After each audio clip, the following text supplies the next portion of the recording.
Hello mga ga, napapansin niyo po yung sunod-sunod po nating mga video ay yung puro mga dessert po yung na-upload natin. Kasi nga dito mga langga ay sunod-sunod po talaga yung okasyon dito sa amin. Sunod-sunod po yung birthday. At yung mga gawa ko, yung mga niluluto ko ay binibidyohan po natin para ma-upload din natin. Para naman po ay ma-share ko din. Baka naman po ay may gusto nito. Kung kailangan ba nila nito yung ating recipe na ito. Pag matapos ko na po itong ma-upload lahat yung mga dessert na niluto ko ay balik naman tayo sa ating mga pangmasang timplada na tinapay, sa ating mga pangprito na tinapay. At lalo na malapit na yung pasukan mga ga, ay busy na po tayo sa mga tinapay po natin na paaralan po natin, pang school canteen po natin. Ay marami na po tayong aabangan o marami na po tayong mga pang-discarte po natin na pangbinta po natin sa ating school canteen. Kaya abangan nyo yan mga palangga.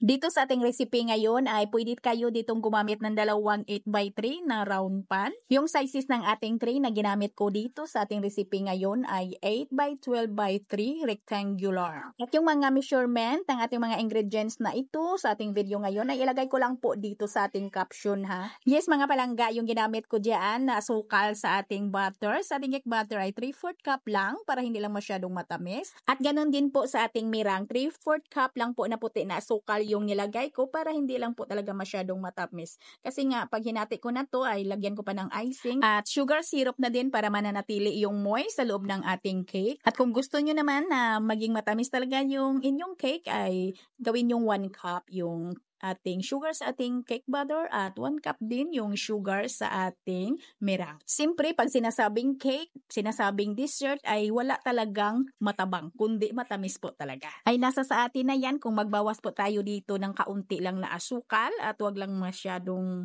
magbawas ng todo kasi ay pangit at wala na po talagang lasa pag masyado na po tayong nagbawas dito ng asukal.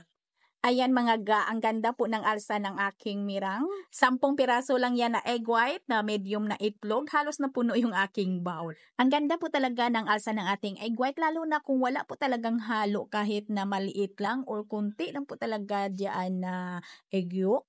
At saka yung volume po ng ating mixer ay nasa high speed na po tayo. Pag natapos na po tayong maglagay ng asukal ay napakaganda po talaga ng volume.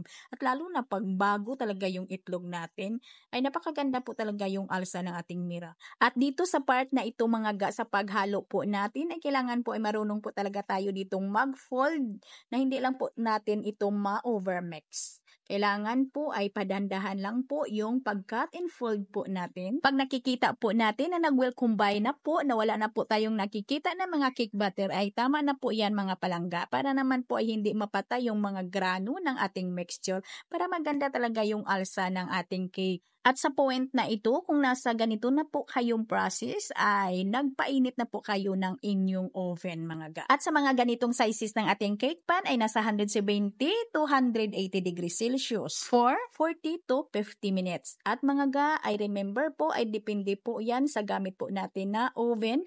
At habang ay nasa loob pa ng oven yung ating cake, ay wag po nating buksan ng buksan. Wag po nating galawin na galawin habang hindi pa po natapos yung time na nilagay po natin. Pagkalipas ng mga 40 minutes ay pwede na po talaga natin yang i-check. Baka ay masunog na din po yung ating cake kasi depende talaga po yan sa gamit po natin na oven.